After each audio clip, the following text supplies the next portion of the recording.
존경하는 광양 시민 여러분, 서영배 의장님을 비롯한 선배 동료 의원님 여러분, 정인아 시장님과 모든 공직자 여러분, 시민들의 알 권리를 위해 방청하고 계신 언론인 여러분, 안녕하십니까? 마동, 고량동, 금호동, 태인동 지역구의 더불어민주당 김보라 의원입니다. 시정 질문을 하는 것은 누군가의 잘잘못을 지적하고 깎아내리기 위함이 아니라 지역의 발전을 위해 대승적 차원에서 나아가야 할 방향에 대해 함께 논의하고 머리를 맞대는 자리라고 생각합니다. 모든 의견은 귀중하다는 생각 아래 나와 다른 생각을 갖고 있는 부분들도 잘 귀담아 들어주시고 한 번 더 생각해 주시면 감사드리겠습니다. 또한 저 역시 그러하겠습니다. 본 노무현 대통령님께서는 대통령이 없어도 일할 수 있는 시스템의 정치를 추구하셨습니다. 저는 빠르게 변화하고 다양한 욕구와 삶의 모습들이 공존하는 현대사회에서 사회가 안정적으로 운영되기 위해서는 안정적이고 굳건한 시스템이 필요하다고 생각합니다. 그래서 이번 시정질문에서는 크고 작은 광양시의 시스템을 주제로 이야기해볼까 합니다. 그 첫 번째는 광양시의 의료 시스템에 관한 이야기입니다. 정인아 시장님, 답변 준비해 주십시오.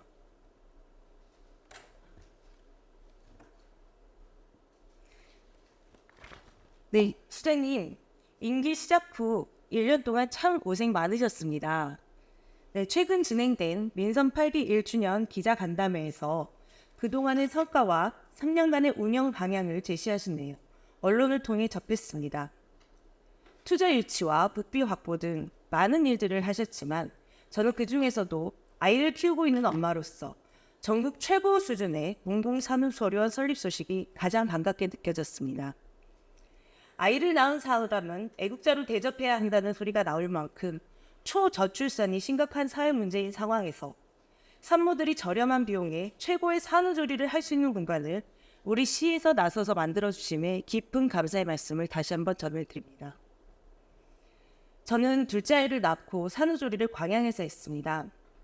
당시 지원금 때문에 다른 선택지를 생각하지 않고 바로 광양에서 산후조리를 하기로 결정했습니다. 그렇지만 제 주변은 다른 친구들에게 물어보니 다소 고민들을 많이 하더라고요. 이유는 바로 소아과 때문이었습니다. 산모들은 본인의 건강보다는 소아병원의 신생아 연계 돌봄을 가장 중요하게 생각합니다. 그렇기 때문에 공공산후조리원의 성공적인 운영을 위해서도 규모 있는 소아청소년 의료센터 구축이 광양에는 꼭 필요합니다. 지난번 시정질문 때 송지천 의원님께서도 시립 여성 소아 전문병원 건립을 제안하셨습니다. 네, 여기 자료를 보시면 우리 정인아 시장님께서도 공약으로 소아 응급 환자 의료 체계 구축, 가로 열고 여성 아동병원 유치라고 하셨습니다. 송지천 의원님께서 시정질문하셨을 때 시장님께서 답변은 전문병원은 어렵다. 서울시에서만 운영 중이다. 아동병원을 고민해 볼 수도 있지만 지금 광양은 소아청소년 진료 체계를 제대로 갖추고 있다. 8개 아동병원에 12명의 의사들이 있기 때문에 일단 이런 의료 인력들을 충분히 사용해보고 검토하겠다고 말씀하셨습니다. 시장님, 그 생각에는 지금도 변함이 없으십니까? 네. 혹시 이유를 여쭤봐도 될까요? 이제 전문 병원이 어렵다고 한 이유는 사실상 병상 수련다든지 그다음에 의사 전문 인력 확보 문제라든지 그게 우리 도시 규모에 비해서 과다하게 큽니다. 모기 잡기 위해서 식칼들이 되는 거 비슷하다고 생각합니다. 그래서 우리 시에 걸맞는 효율적인 의료 전달 체계, 의료 응급 체계를 구축하는 것이 급선무다. 저는 이렇게 생각을 하고, 그리고 이제 뭐 가로 열고 닫고 여성 아동병원 유치 이렇게 돼 있는데 이 가장 이 효율적인 정책 실현 방안, 다시 말해서 기대 정책은 기대 효과는 뭐냐면 바로 말씀하신 것처럼 아동 응급 환자 의료 체계 구축이다. 그것을 위해서 우리가 할 수 있는 일을 다 하고 필요하면 뭐 여러 가지 조치, 아동 병원을 유치한다든지 또 그것도 어려우면 장기적으로는 공공 아동 병원까지도 검토를 해야 된다 하는 그런 의지의 표현이라고 보시면 될 것 같습니다. 네, 그 시장님 말씀에 일정 부분 동의하는 부분도 있고 조금 저는 동의하기 어려운 부분도 있습니다. 저는 지금 시장님께서 말씀하신 소아가 아닌 일반 응급센터의 확충과 야간 진료를 확대하는 것만으로는 우리 시가 안고 있는 신생아 및 소아 청소년 의료 시스템의 공백을 메울 수 없다고 생각합니다. 저희 둘째 아이는 신장이 덜 다쳐서 나오는 바람에 신생아 때부터 주기적으로 검사를 받아야 했습니다. 그럴 때 인근 지자체 아동병원을 이용했습니다. 광양시 관내 소아과에는 그런 장비들이 없으니까요. 이렇게 신생아 때부터 문제를 지니고 있는 아이들의 경우에는 전문 검사 장비로 진단을 해야 하기 때문에 일반 소아과에 가면 큰 병원에 가보라고 말합니다. 또 이런 아이들은 추적 관찰을 위해 진료 데이터가 쌓여야 하기 때문에 부모님들이 처음 갔던 병원 혹은 처음 진료받은 의사를 지속적으로 찾는 경우가 많습니다. 얼마 전 뉴스에 4살 아이가 갑자기 40도 넘게 열이 나고 숨을 못 쉬었는데 동네 병원에 갔더니 늦지 않게 큰 병원에 가보라고 해서 경찰차로 빨리 이동을 위급한 상황을 넘겼다는 보도가 있었습니다. 그때 그 아이는 급성 호흡기 질환에 걸렸었는데 이 질환은 제때 치료받지 못하면 뇌염이나 심근염이 올 수 있는 질병이었다고 하죠. 또 임신 9개월 산모가 미수가 치료가 가능한 병원을 1시간 만에 겨우 찾아 아이와 함께 목숨을 구했다는 기사도 접했습니다. 이처럼 신생아는 소아들의 경우에는 증상은 경미할 수 있지만 생각지도 못한 질환으로 악화되거나 또 표현을 할 수 없기 때문에 세밀한 첨단 장비로 정확한 진단을 내리고 긴급하게 치료받는 것이 가장 중요합니다. 저희 둘째 아이 얘기를 자꾸 꺼내는데요. 100일쯤 열이 40도가 넘어가더라고요. 그래서 인근 병원에 갔더니 너무 어리고 고열이니 큰 병원에 가보라고 하더라고요. 그때 당시 보호자가 출장 중이어서 제가 운전을 할 수 없잖아요. 애를 안고 가야하기 때문에. 그래서 좀 기다리다가 도저히 새벽에 열이 많이 올라 너무 겁이 나더라고요. 그래서 택시를 타고 광주의 카톨릭 기독교 병원 소아응급센터를 갔습니다. 아이는 열이 너무 많이 나서 한겨울에 기저귀만 채운 채 뒷자리에 안고 가는데 얼마나 무서웠는지 모릅니다. 내가 이 아이를 지키기 위해 광양에서 계속 사는 것이 맞나? 광주나 순천으로 이사 가야 하는 건 아닌가? 수도 없이 생각했습니다. 그때 아이는 요로감염에서 시작된 염증이 이미 신장까지 번졌다며 신우신경 진단을 받고 꼬박 열흘 치료를 받고 나왔습니다. 이러한 경험은 비단 저만의 경험이 아니었습니다. 제 주위 부모님들, 여기 계신 공직자 여러분들도 비슷한 경험하신 분들이 있으실 겁니다. 과연 시민들이 모여있는 온라인 커뮤니티 등에서도 이런 사연은 끊이질 않습니다. 그런 사연들의 끝에는 이구동성 광양시 신생아 케어가 가능한 소아 응급 청소년 의료센터가 필요하다고 외칩니다. 이제 자료를 한번 봐주십시오.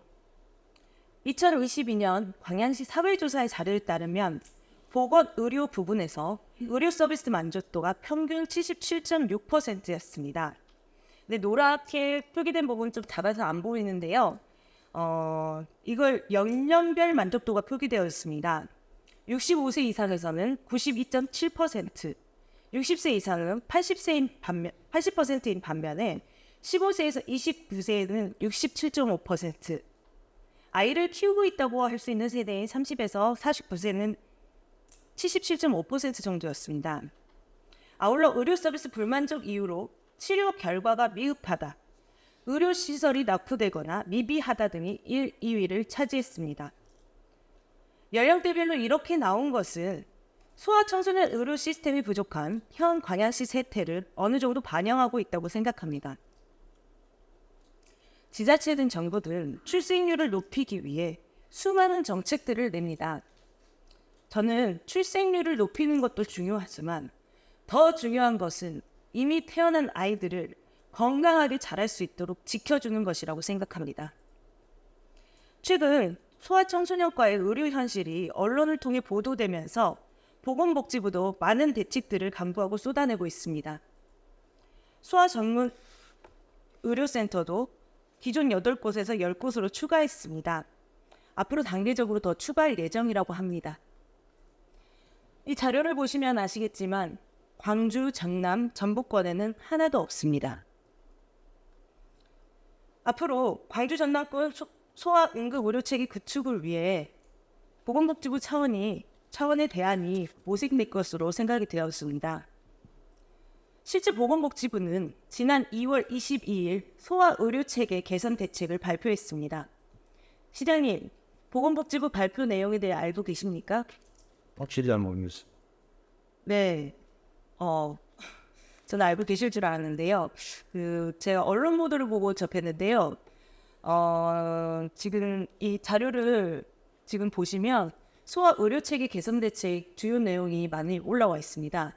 여기서는 어린이 공공 전문 진료센터를 단계적으로 확대 추진하고 소아 전문 응급의료센터도 더 확충하고 또 병원 전문의 고용 확대를 유도하겠다며 정부 정책 사업으로 많은 사업들을 추진할 것이라고 발표했습니다. 광양시 여성아동병원 유치를 하겠다고 공약하신 시장님께서 2월 22일에 발표하신 이 자료를 모르고 계신다고 하니까 제가 좀 아쉬운 마음이 듭니다. 내용은 보고를 받아서 어느 정도 알고 있습니다. 네, 저는 이 보건복지부 발표 내용에 따라 우리 시에서 접목할 수 있는 사례들이 많을 거라고 생각합니다. 어린이 공공전문진료센터 아까 시장님께서도 나중에 고민해 보시겠다고 말씀하셨잖아요. 저는 지금 당장 계획을 수립하고 가능성을 타진해봐야 된다고 생각합니다. 광주 전남 지자체 중에서도 높은 순위의 출생률을 기록하고 있고 지방 재정 자주도가 높은 편이라고 꼽히는 광양에서 광주 전남 전북권과 하동, 사청, 거제 등 경남권까지 커버할 수 있는 소아청소년 의료체계를 구축한다면 충분히 타당성과 사업성을 확보할 수 있을 것이라고 생각합니다. 일단 규모 있는 소아청소년 응급의료센터가 있어야 시장님께서 어렵다고 하신 전문병원 인증, 전문 응급의료센터 인증을 받을 수 있는 거 아닙니까? 제목입니까? 아닙니다. 네, 구체적인 실현 방법을 제가 몇 가지를 생각해 봤는데요. 일단 홍재천 의원님께서는 지난번 어린이 보육재단을 통한 운영을 제안하셨습니다. 저는 전남대나 광주 카톨릭병원, 소아병원 등 규모 있는 소아병원의 분원 유치도 가능할 수 있으면 추진해봤으면 좋겠습니다. 또 공립이나 시립 방식도 논의되어져야 된다고 생각합니다. 아니면 시민 주주제를 생각해 볼 수도 있고요. 현재 지역 내 운영 중인 소아과 병원을 좀 통합하거나 규모화를 추진해보는 방법도 고려를 해봐야 된다고 생각합니다. 가능한 한 모든 방법을 선택지에 놓고 최대한 빠르게 검토해 가장 실현 가능한 방법을 찾아가야 하는 게 지금 집행부와 의회가 해야 할 일이 아닐까 싶은데 시장님, 본 의원의 생각에 동의하십니까? 그 궁극적인 생각에는 동의를 합니다. 다만 실현 방법 이거는 견해 차이가 너무 큽니다. 네. 예, 어렵습니다. 견해 차이도 크고요. 또 국내 거의 모든 병원들이 병원의 영업 이윤만으로는 경영난을 다 겪고 있습니다. 때문에 정부 지원이나 기업, 개인들의 기부금 형태로 다양한 방식으로 운영비를 충당하고 있습니다. 그래도 병원은 사업이나 기업 논리에 따라 존폐 여부를 결정할 수 없는 수백억 적자라도 어떻게 해서든 유지해 나가야 할 필수 시설입니다.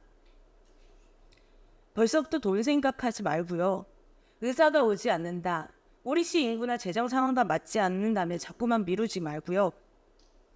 수많은 광양 시민들이 염원하고 있는 소아청소년 의료센터 유치를 위해 시장님 지금 당장 행정력을 집중해 주시길 간곡한 마음으로 부탁드리겠습니다. 현재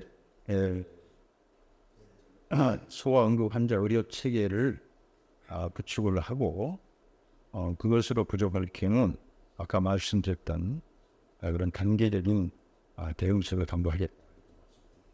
그러면 지금 현재적인 걸로 운영을 해본 후 그것도 부족하다고 한다는 말씀은 의료 사고나 이런 청소년들이 응급한 상황에서 치료를 받지 못한 상황이 벌어져야 그때 논의를 해보실 아니죠. 응급 체계가 좀 갖춰져 있죠. 응급치기라는 것이 이게 일반 응급실에 저녁에 아이를 데리고 가 보시면 알겠지만 그 청소년까지는 가능해요. 그렇지만 신생아들은 받질 않아요. 다른 병원 가라고 합니다. 신생아는 케어를 할 수가 없어요. 일반 응급시설에서는. 그리고 돌 이하의 아이들이 39도 이상이 열이 나게 되면 다 순천 성가를로나 흑병원 와보라고 합니다. 어떻게 확 급변할지 모르기 때문이죠. 지금 이제 의료 체계가 우원급이 있고 병원급이 있고 네. 그다음에 지역 의료 응급의료 병원이 있고 응급의료 센터가 있고 또 중앙에 센터가 있고 우리 체계가 몇 개가 있습니다. 그래서 일단 우원급에서 처치가 어려운 것 이거는 응급 처치를 한 다음에 보다 상급 병원 이 장비도 잘 갖춰져 있고 또 모든 것이 잘 완비된 상급 병원으로 옮기는 그런 체계가 일반적인 그 우리나라 응급의료 체계로 그렇게 돼 있거든요. 그래서 지금 우리 광양의 경우에도 일단 이 아이가 아팠을 때 주간에는 그냥 소아과를 가는 거고 야간에도 지금 9시까지는 진료를 합니다. 그래서 진료를 하고 9시가 넘으면 이 서울병원과 사랑병원 응급실로 갑니다. 그리고 응급처치를 해서 보다 높은 더 상급병원으로 가야 할 필요가 생기면 이송을 하는 그런 절차를 밟게 됩니다. 특히 이번에 이제 제가 보고받은 바에 의하면 서울병원 같은 경우에는 총 병상 중에서 약 10% 정도를 아동 병상으로 그러니까 아동 병원 전문의를 한 명 더 채용을 하고 그렇게 이제 체계를 갖추고 있습니다. 아까 그 김보라 의원님 말하신 그 두 번째 아이 그런 특수한 경우에는 예를 들어서 신생아라고 그렇게 말씀하셨잖아요. 신생아는 이제 그 분만하는 병원에서 일단 병원 체크하지 않겠습니까? 거기에도 이제 아동 전문의가 있기 때문에 체크를 해서 문제가 발생이 되면은 저는 바로 상급병원으로 가야 한다 이렇게 생각을 합니다. 그래서 최소한 제가 생각했던 그리고 우리 시에서 지향하고 있는 의료 응급책이라는 게는 아이가 갑자기 아팠을 때 부모들이 너무 당황하고 그럴 때 할 병원이 없으면 안 된다는 거죠. 어쨌든 의사의 조력을 구해야 되기 때문에 특히 야간, 토요일, 일요일, 명절 같은 공휴일 이럴 때 너무 많이 당황합니다. 그래서 어쩔 줄 모르기 때문에 무조건 이 아까 말씀드렸던 9시까지 근무를 하는 단아소아과를 가고 그것도 안 되면 응급의료실로 가거나 그래서 거기서 응급 조치를 한 다음에 상급병원으로 가거나 하는 게 지금 우리 시가 쓰고 있는 응급의료 체계의 하나의 전달 체계의 모형이다 이렇게 생각을 하고 앞으로 이제 정부에서 하고 있는 추진하고 있는 달빛 어린이병원이라고 있어요. 그것을 또 한번 도입을 해보고 또 이제 그 아까 처음에 내가 얘기했던 대로 공공심야 어린이병원을 지정을 해서 최소한 의사의 조력을 갖지 못해서 부모들이 발을 덩덩거리고 아이가 기중한 생명을 잃는 이런 일은 없어야 된다 이런 말씀을 드립니다. 그리고 이제 아까 그 뭐 둘째 아이 기독병원에 가셨다고 그랬는데 그 뭐 장비가 지금 고가의 장비가 거기에 있는 모양이죠. 네. 그래서 고가의 장비는 그런 부분들은 아마 거의 대부분은 기초자치단체 병원에는 아마 없을 겁니다. 그럼에도 불구하고 필요성이 매우 크다. 그러니까 아까 이제 무슨 병인지 확실히 모르겠어요. 요로 감염에 예? 따른 요로 감염에 요로 따른 감염. 신우신염인데 요로 감염은 신생아 돌전 아이들에게서 자주 발생하는 질환인데 광양시에서는 그럴 경우에 큰 병원에 가보라고 그래서 이야기를 합니다. 그래서 이제 그런 부분들을 전문의들하고 상의를 한번 해보겠습니다.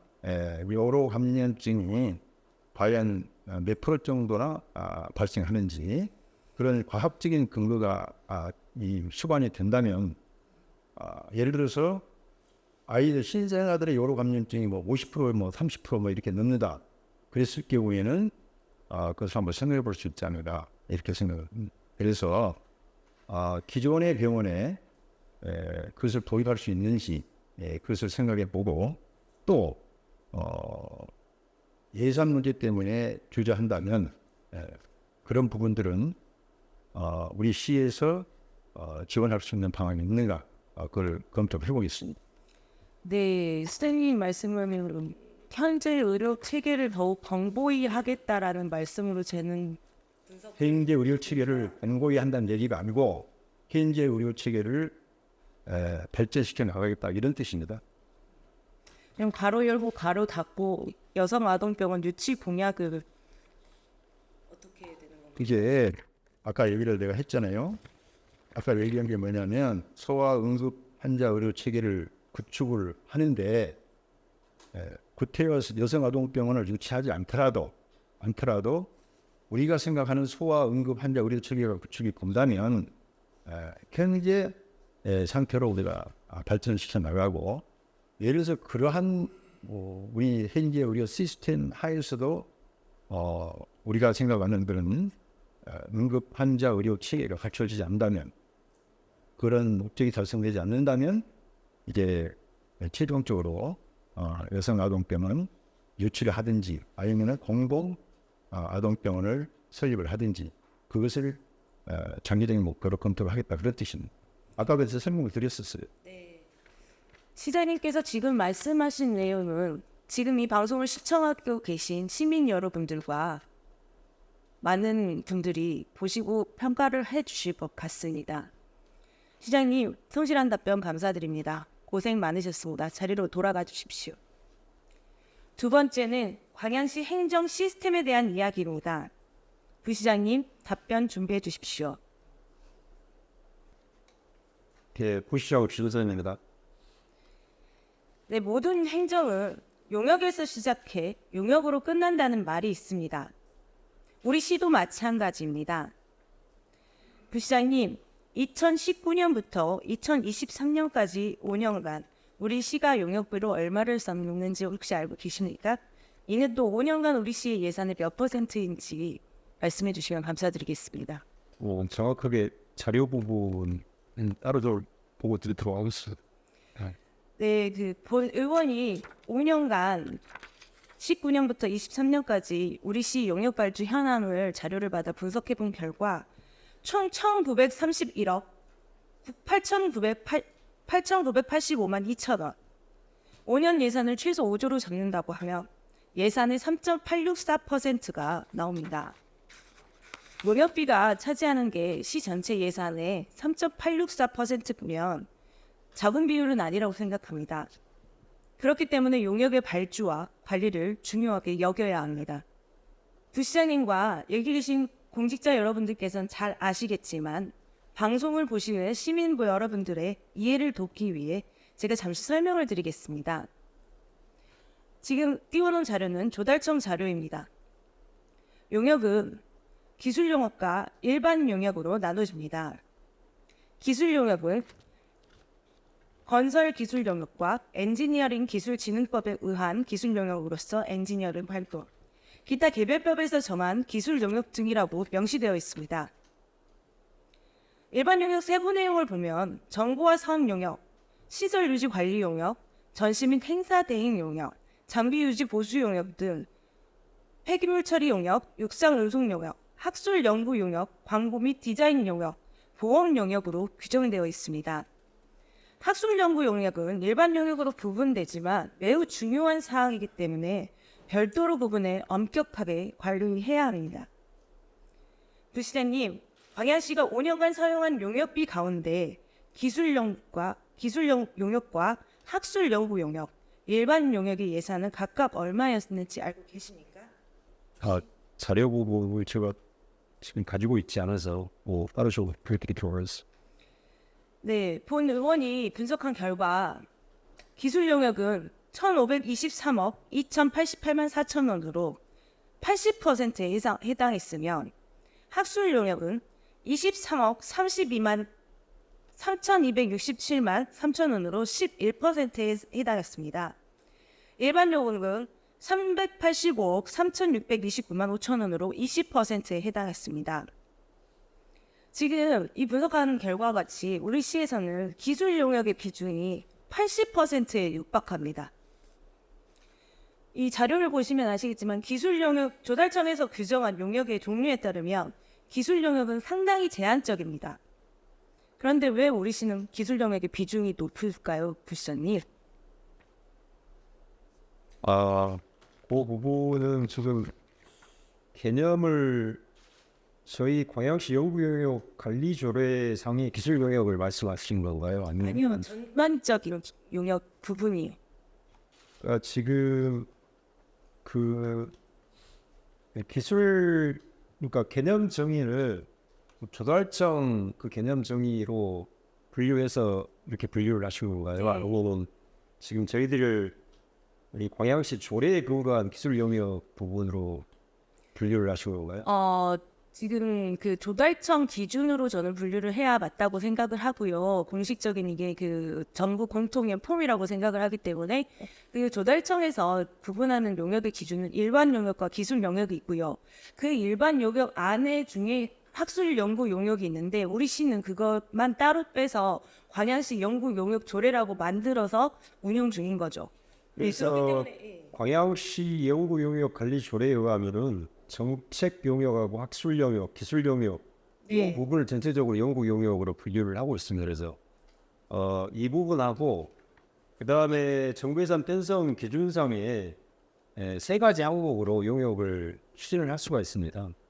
소규모 용역 같은 경우에는 사원관리비로 할 수 있고, 그 다음에 이제 연구 용역비, 그러니까 우리 광양시 조례에 따라서 관리되는 연구 용역비 항목으로 분류해서 할 수 있고, 그다음에 시설비 항목으로 분류해서 항목을 설정해가지고 용역을 추진할 수 있습니다. 그래서 이 세 가지 기준으로 해서 저희들이 편성을 하고 관리를 하고 있습니다. 네, 지금 제가 말씀드린 부분과 부신장님께서 말씀드린 부분이 조금 그 방향성이 안 맞다고 저는 느껴지는데요. 지금 광양시는 연구 용역에 한해서만 관리 조례를 제정해서 만들어주고 있습니다. 이 연구 용역 외에 일반 용역과 기술 용역, 조달청에서 설명하고 있는 시설물 유지 관리 용역 이런 것들에 대해서는 그 연구 용역 관리 조례로 적용하기에는 저는 어려움이 있다고 생각을 합니다. 그래서 개념 정의를 좀 명확하게 해가지고 우리가 지금까지 추진했던 용역들을 분류를 좀 해야 되지 않을까. 저는 기본적으로 저희 시 조례에 근거해서 좀 분류를 하는 것이 좋지 않을까. 그러니까 다시 말씀드리지만 저희 시는 연구 용역 관리 조례입니다. 네, 모든 용역을 관리 조례가 아니고요. 연구 용역 관리 조례가 발의되어 있는 것입니다. 그래서 연구 용역은 잠시 후에 다시 말씀드리기로 하고요. 여기 화면을 한번 봐주십시오, 부시장님. 이 용역들을 제가 좀 써봤는데요. 이게 기술 용역입니까? 일반 용역입니까? 연구 용역입니까? 지금 저의 문제 제기는 누군가의 잘잘못을 따지기 위함이 아니라 시스템을 바로잡자는 이야기이기 때문에 광양시에서 발주한 5년간 용역 3,145건을 분석해 부서를 특정할 수 없도록 일부만 표기했습니다. 부시장님, 이게 어떤 용역에 해당하는지 좀 답변 좀 부탁드리겠습니다. 일단 저희 시 조례에 규정된 연구 용역, 그러니까 정책 용역, 학술 용역, 기술 용역,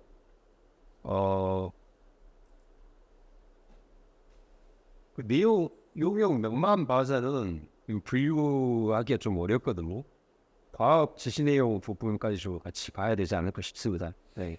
네, 그 부시장님 말씀에 동의하는 바입니다. 근데 이게 내용명만 봐도, 그러니까 이게 제가 함축해 놓기 때문에 지금 이것만 봐서는 잘 모르실 수도 있는데 5년간 자료를 보시면 내용명만 봐도 어떤 사업을 발주했는지 느껴지실 겁니다. 제가 각 부서별로 좀 곤란한 상황이 있을까봐 이렇게 통합해서 다시 자료를 가공했다는 점 말씀드립니다.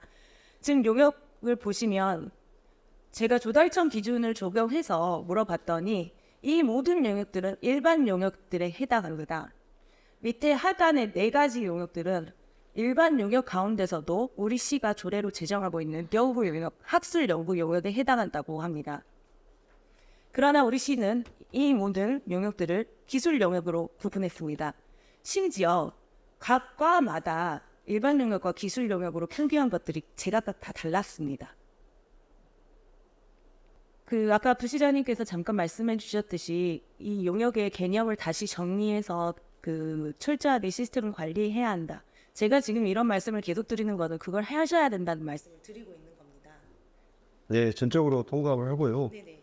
그 중앙부처 쪽에서 구분하는 부분, 그 다음에 저희 조례, 그 다음에 정부 예산 편성 기준상의 기준들 이런 부분들을 종합적으로 검토를 해서 저희들이 다시 용역의 성격, 그러니까 지금 구분하는 그 구분 기준을 다시 좀 재정립하도록 하겠습니다.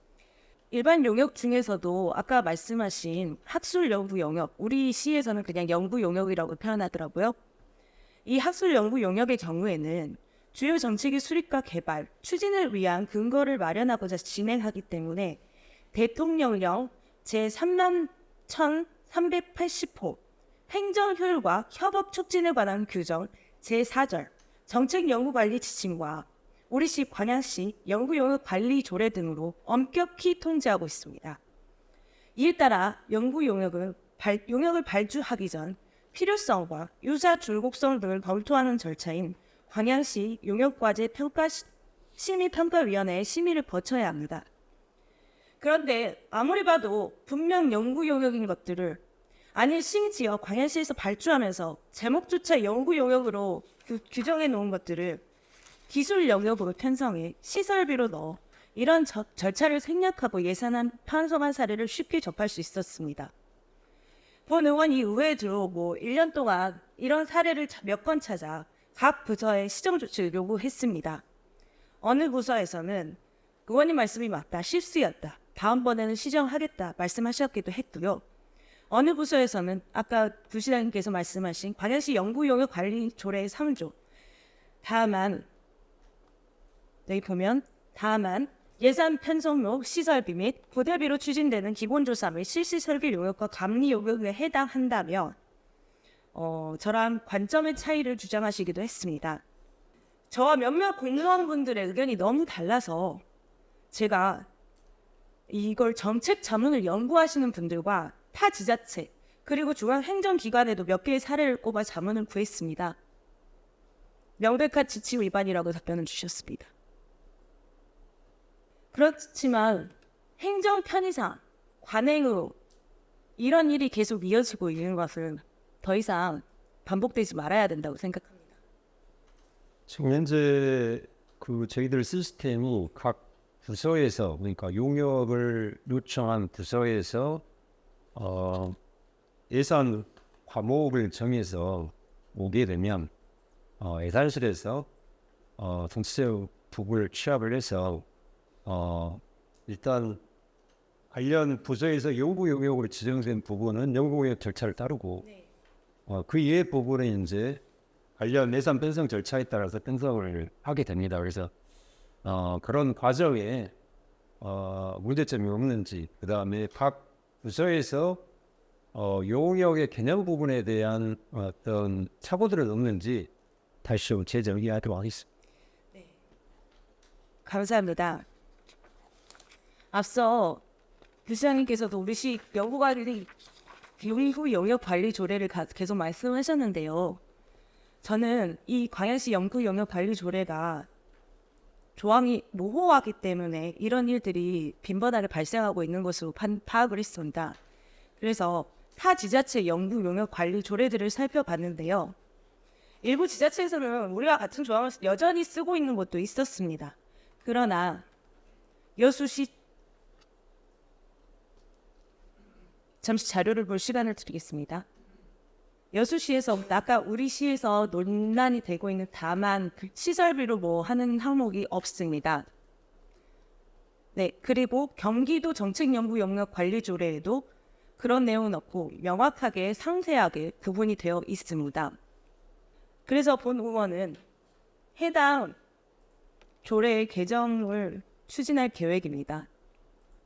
그리고 우리 시장님, 연구 영역은 앞서 언급한 법령과 대통령령과 우리시 조례에 따라 정책 연구 결과 및 그 평가 결과를 정책 연구 관리 시스템, 즉 프리즘과 시 홈페이지에 공개하도록 되어 있습니다.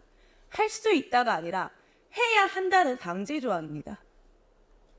부시장님 이런 내용 알고 계십니까? 네. 네. 왜 명령에서 연구 영역을 프리즘이나 이렇게 홈페이지에 공개하도록 했다고 생각하십니까? 일단은 시민들도 용역 결과 부분을 좀 알아야 되고 그 다음에 관련 부서에서 용역 후에 용역 내용들에 대해서 제대로 활용하고 있는지 이런 부분들을 알 수 있게끔 하자, 이런 취지가 담겨 있다고 생각합니다. 네, 말씀해주신 내용이 전반적으로 맞습니다. 그렇지만 연구 영역은 지자체에서 어떤 정책 사업을 벌이기 전에 이 사업을 할지 말지를 결정하기 위해 거기에 작용되는 용역이기 때문에 남발이 되거나 아니면 필요 없는 사업들이 무리하게 추진되지 않게 그 사전 절차의 하나로서 저는 연구 영역을 진행한다고 생각을 합니다. 그렇기 때문에 정부에서도 대통령령으로 엄격하게 통제를 하고 있다고 생각을 하고요. 제가 지난해 우리 시에서 정책 연구 결과를 정부 공식 사이트인 정책 연구 관리 시스템 프리즘에 공개한 자료가 거의 없다는 사실을 인지한 후 올 2월 기획예산실에 2017년 이후 프리즘 공개 내역을 받아봤습니다. 구체적인 부서를 언급하진 않겠습니다만 많은 부서들이 관련 법령 및 시스템 미인지로 자료 공개를 누락했습니다. 이에 기획예산실에서 연구 용역 결과 정책 연구 관리 시스템 등록 철저라는 제목의 공문을 2월 8일자를 각 부서에 발송했습니다. 이후 프리즘에 더욱 많은 광양시 연구 용역 결과물이 검색되기는 하지만 아직도 누락된 자료들이 꽤 있는 걸로 알고 있습니다. 시장님, 각 부서별 연구 영역까지 프리즘 공개 여부에 대해서도 일관된 지침을 만들어 시행해 주실 것을 다시 한번 당부드립니다. 네, 알겠습니다. 저희들도 그 의원님께서 지적하신 이후에 전체적으로 그 프리즘에 공개되는 부분들을 갖다 후 방금 말씀하신 대로 부족한 부분이 많았습니다. 그래서 이 부분들을 바로 그 연구 용역 결과 완료 후에 6개월 이내에 공개를 하도록 되어 있기 때문에 관련 규정에 따라서 반드시 공개하도록 조치를 하도록 하겠습니다. 네, 연구 영역은 한번 해놓으면 그 데이터를 가지고 여러 군데 활용을 할 수가 있습니다. 그렇기 때문에 과거의 자료들도 좀 찾아서 다 업로드를 해주시면 감사드리겠고요. 앞으로 광양시 그 집행부에서도 용역을 발주하기 전에 프리즘에 한번 접속해서 기존에 동일한 연구를 발주한 적이 없는지, 내용은 다르지 않은지 그 부분을 빼고 발주할 수 있다면 용역비가 상당히 절감될 거라고 저는 생각이 듭니다. 그런 부분들을 잘 활용해 주시기를 거듭 당부드립니다.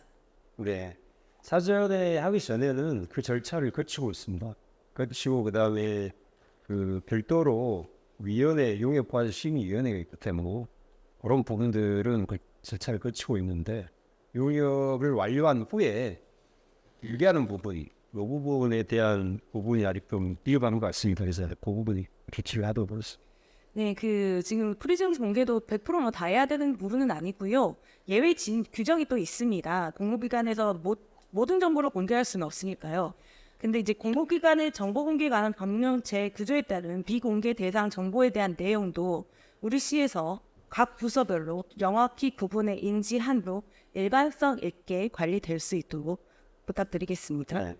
네, 마지막으로 주민 참여 예산 제도에 대한 이야기입니다.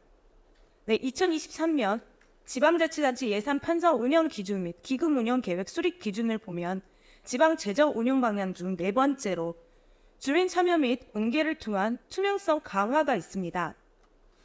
여기서 주민 참여 예산제도 활성화를 통한 재정의 책임성, 투명성 제고를 주문하고 있습니다. 예산 편성 방향 설정, 지방자치단체의 주요 사업 등 예산 편성 과정뿐만 아니라 집행평가 등에 대해서도 주민의 참여 기회를 확대하고 일반 주민의 실질적 참여가 이루어질 수 있도록 참여 절차를 정리할 것, 예산안을 첨부하여 의회에 제출하는 주민 의견서를 충실하게 작성할 것 등을 명시하고 있습니다. 주민참여 예산제는 시민 참여를 확대함으로써 재정 운영의 투명성과 공정성을 높이고 예산에 대한 시민 통제를 통해 책임성을 고취시키기 위한 제도로 지방재정법 개정으로 2021년 9월부터 의무화됐습니다. 우리 시에서도 광양시 주민참여 예산 편성제 운영 조례에 따라 매년 연평균 30억 정도의 예산을 집행하고 있습니다. 작년에는 50억 정도가 집행됐고요. 부시장님, 우리 시 주민참여 예산 편성제가 어떻게 운영되고 있는지 간략하게 소개 좀 부탁드리겠습니다. 예, 일단은 그 두 가지 채널을 통해서 제도를 통해서 운영을 하고 있습니다. 광양시 주민참여예산위원회를 통해서 주민 제안하고 그다음에 읍명동 지회에서 올라온 사업들을 심의해서 처리를 하고 있고요. 각 읍면동에서는 읍면동별로 주민참여예산 지역 회의가 있습니다. 여기에서 주민수건사업이라든지 이런 부분들을 심의를 해서 주민참여예산위원회에 올리는 절차로 해서 주민참여예산제를 운영을 하고 있습니다. 네, 부시장님 말씀대로 광양시에서도 주민참여 예산제가 시행된 지 이제 수년이 지났습니다. 근데 저는 우리 시에서 주민참여 예산제가 그 본래 취지에 걸맞게 운영되려면 아직도 개선해야 할 점이 많다고 생각합니다. 이 같은 문제 제기와 개선 요구는 과거에도 서영배 의장님께서 지속적으로 주장하셨던 내용인 걸로 알고 있습니다만 이게 제대로 운영되기 위해서는 관 주도에서 철저하게 민간 주도로 구조적인 변혁이 선행되어야 한다는 생각에 다시 한번 말씀을 드립니다. 2023년 지방재정 공시 자료에서 제가 광양시 사례와 수원시 사례를 한번 비교해봤습니다. 물론 우리 시와 수원시는 규모도 상황도 다릅니다. 그러나 진일보하기 위해서는 더 나은 사례를 벤치마킹할 필요성이 있기 때문에 수원 특례시의 사례를 가져왔음을 먼저 말씀드립니다. 2023년 재정공시 현황에서 가져온 자료에 따르면 광양은 169건 50억 9,500만 원을 주민 참여 예산으로 반영했습니다. 수원은 50건에 19억 7천만 원을 반영했습니다. 건수나 예산으로 보면 우리 시가 훨씬 실적이 좋아 보입니다. 하지만 내용을 상세히 따져보면 우리 시는 이 중 일반 참여 예산 사업이 165건 33억 원이며 주민 참여형 사업은 4건 17억 9,500만 원이었습니다. 그러나 수원은 100% 주민 참여형이 아니고요. 주민 주도형이었습니다. 주민 참여 예산은 크게 두 가지로 구분됩니다. 주민 제한 사업과 일반 참여 예산 사업으로요. 주민 제한 사업들은 말 그대로 주민들이 제안하고 주민들이 그 사업이 타당한지를 회의를 통해서 현장을 가보고 하고 총회에서 투표를 거쳐서 혹은 온라인 투표를 거쳐서 가부를 결정한 다음 위원회를 거쳐서 이런 절차들이 훨씬 더 단계가 복잡합니다. 그러나 일반 참여 예산 사업, 우리 시가 많은 비중을 할애하고 있는 주민 제한 사업이 아닌 사업 중 자치단체가 주민 참여에 일정한 기준을 설정한 사업입니다. 관 주도 형태라고 보여지면 되죠. 물론 도농 복합도시이기 때문에 이렇게 주민 참여 예산도 구분되어서 운영되고 있다는 현실은 잘 알고 있습니다. 지금 2023년 우리 시 주민참여 예산 사업 내역을 제가 좀 발췌해봤습니다. 너무 많아서 다 담을 수가 없었고 지금 자료가 너무 작아서 잘 안 보이실 텐데요.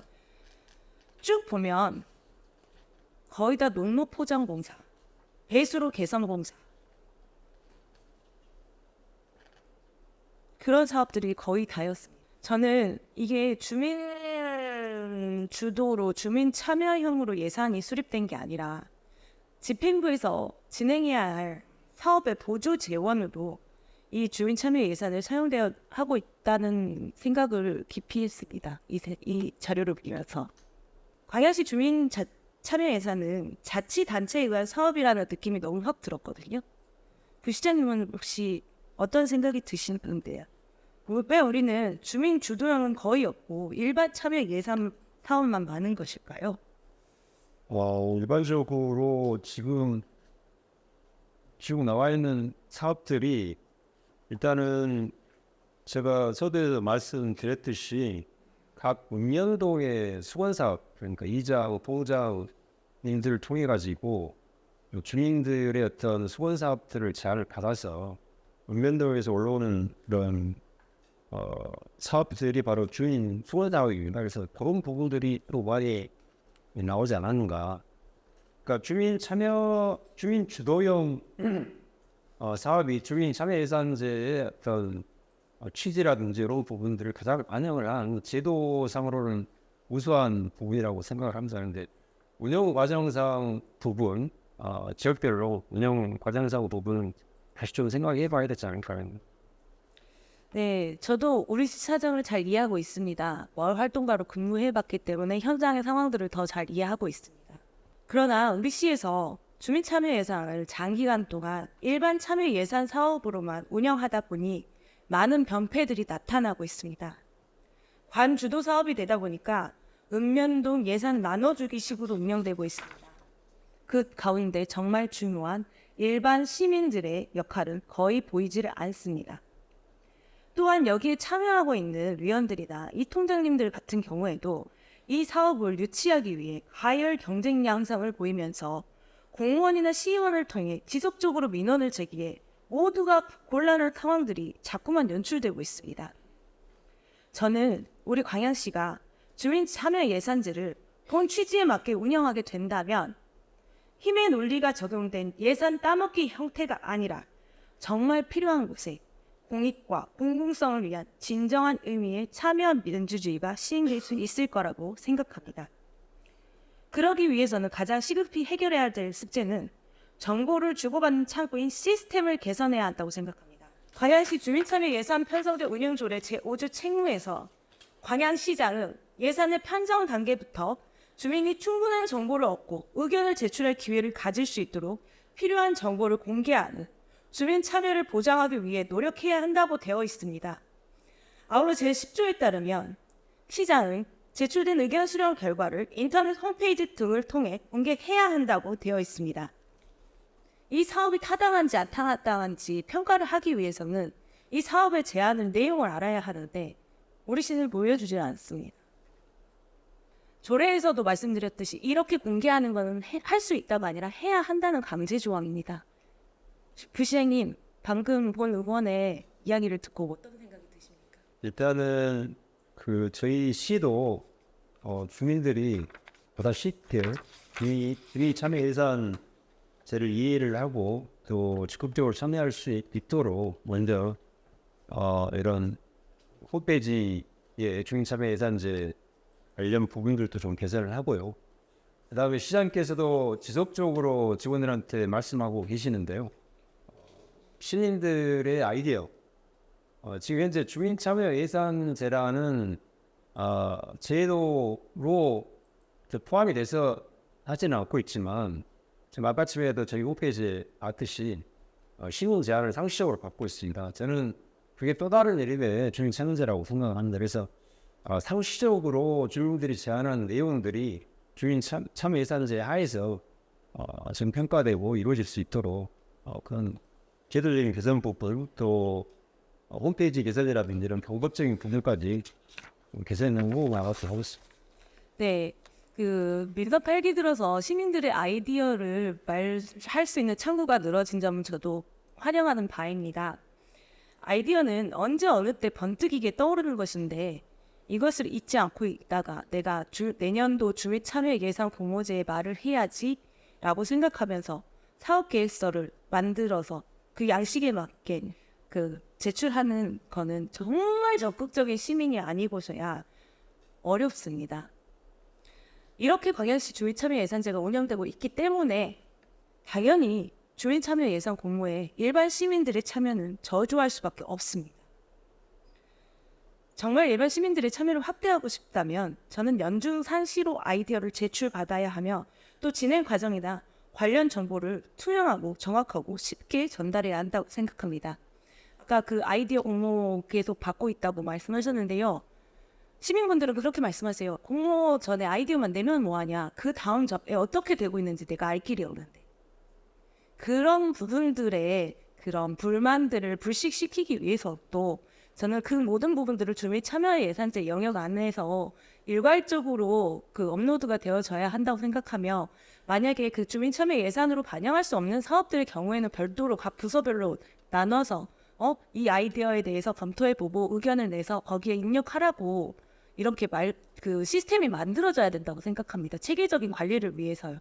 그래야 시민들이 여기 가서 아이디어를 말했다가 저기 가서 아이디어 말했다가 결론은 아무것도 안 되네? 아이씨, 나 다음 말 안 할 거야. 이렇게 되지 않는다는 말씀을 드리는 겁니다. 네, 그렇게 해주시겠습니까? 네.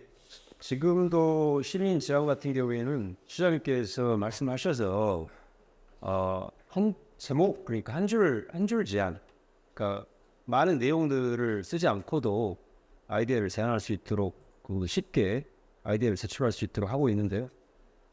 주민 참여 예산 제도 이렇게 쉽게 주민들이 아이디어를 내고 참여할 수 있도록 대책을 개선을 많이 나가도록 하겠습니다.